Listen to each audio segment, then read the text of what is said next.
Halo teman-teman, kami dari kelompok 3 yang terdiri dari Ilham Perdana, Yoga Adi Pratama, Muhammad Zaid Al-Khairi, Wahyu Wicaksono, Raka Pratama, dan Yusuf Nasrullah akan mempresentasikan tentang sekolah efektif.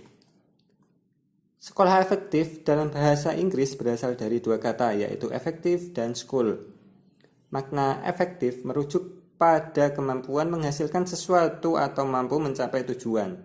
Efektivitas merupakan ukuran yang menyatakan sejauh mana sasaran atau tujuan, kualitas, kuantitas, dan waktu telah dicapai.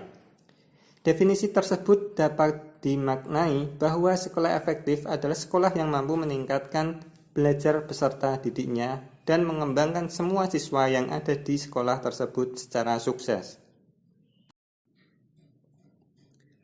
Konsep sekolah efektif. Di Amerika Serikat, Coleman 1966 melaporkan siswa yang berprestasi tinggi di sekolah melanjutkan ke jenjang yang lebih tinggi dan hidupnya berhasil adalah siswa yang berasal dari keluarga yang sosial ekonominya tinggi. Sedangkan siswa yang prestasinya rendah, tidak mampu belajar di sekolah, drop out, tidak melanjutkan ke jenjang yang lebih tinggi, tidak mempunyai motivasi belajar adalah siswa yang berasal dari keluarga yang sosial ekonominya rendah. Di Inggris, Robbins 1962 melaporkan bahwa hampir semua siswa yang melanjutkan ke jenjang perguruan tinggi berasal dari keluarga yang ayahnya mempunyai profesi yang tinggi. Hanya 2% siswa yang melanjutkan ke jenjang perguruan tinggi berasal dari keluarga yang ayahnya tidak mempunyai kecakapan atau pendidikan yang memadai. Pusat Penelitian, Pengukuran, dan Evaluasi NSW 1960 hingga 1970 Australia menyimpulkan bahwa pendapat atau pandangan orang tua tentang nilai-nilai pendidikan sangat berpengaruh terhadap prestasi pembelajaran anak di sekolah. Berdasarkan pendapat atau pandangan orang tua tersebut dapat diprediksi prestasi. Selanjutnya adalah ciri utama sekolah efektif.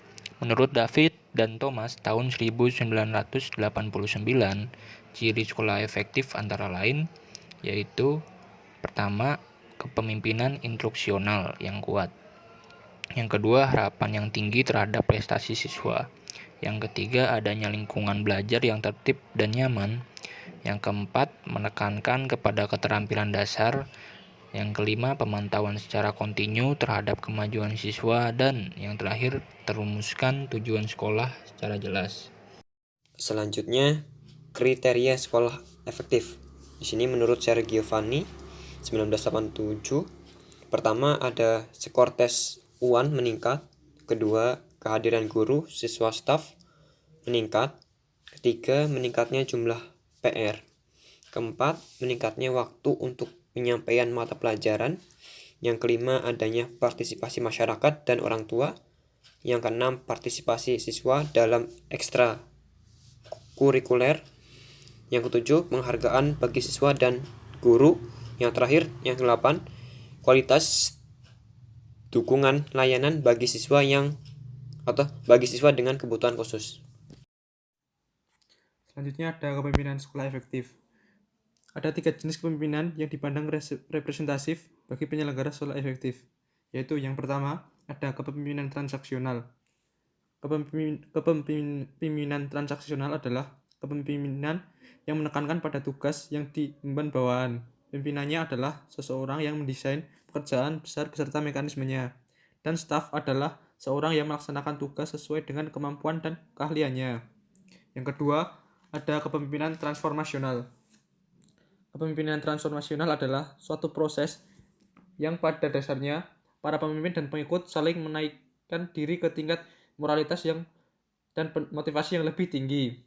Para pemimpin adalah orang yang sadar akan prinsip perkembangan organisasi dan kinerja manusia, sehingga ia berusaha mengembangkan segi kepemimpinan secara utuh melalui motivasian terhadap staf dan menyerukan cita-cita yang lebih tinggi dan nilai-nilai moral seperti kemerdekaan, keadilan, dan kemanusiaan, bukan didasarkan atas emosi seperti misalnya keserakahan, kecemburuan, atau kebencian.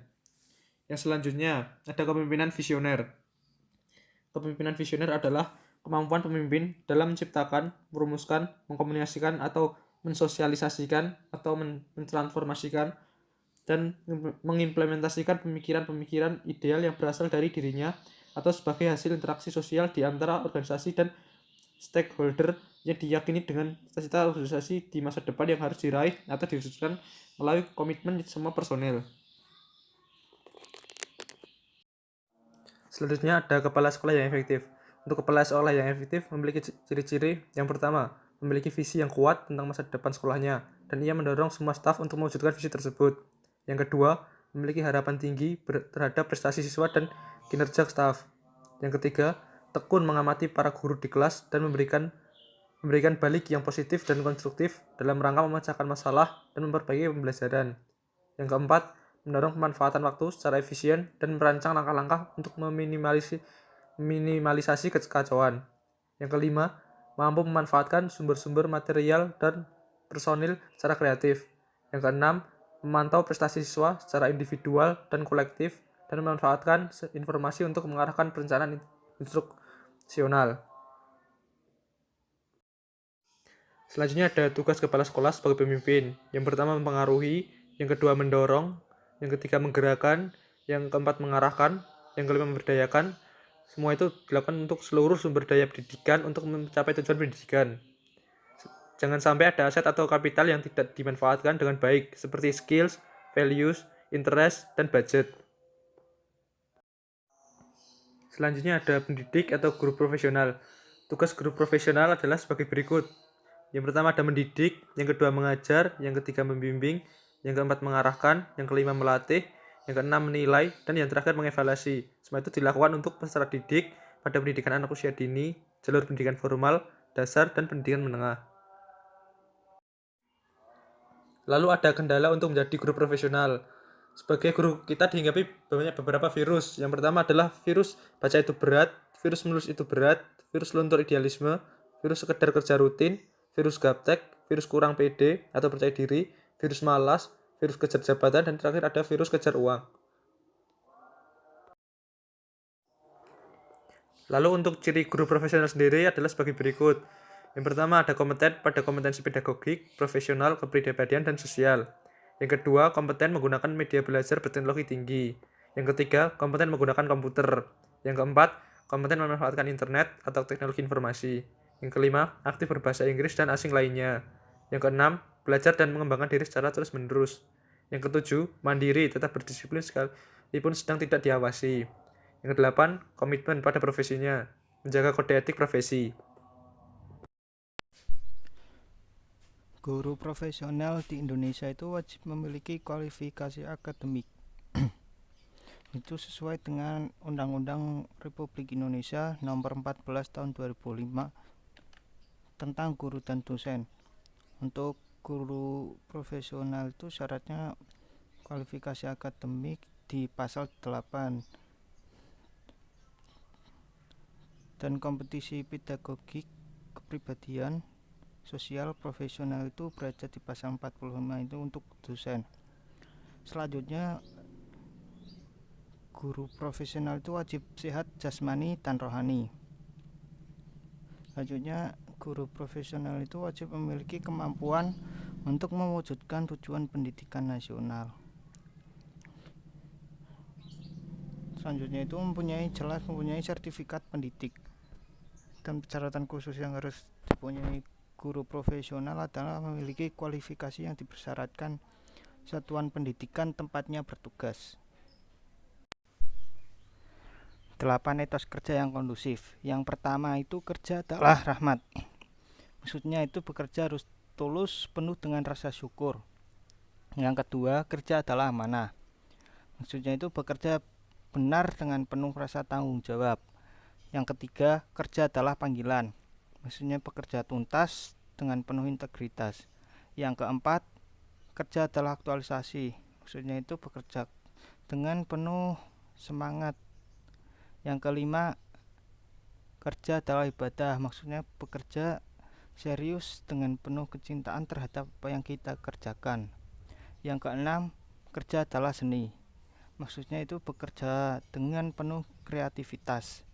Yang ketujuh, kerja adalah kehormatan. Maksudnya itu bekerja itu harus tekun dan penuh keunggulan. Yang kedelapan, kerja adalah pelayanan.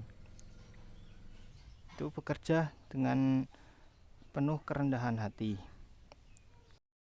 Sekian presentasi dari kelompok 3 tentang sekolah efektif. Kurang lebihnya mohon maaf. Terima kasih. Wassalamualaikum warahmatullahi wabarakatuh.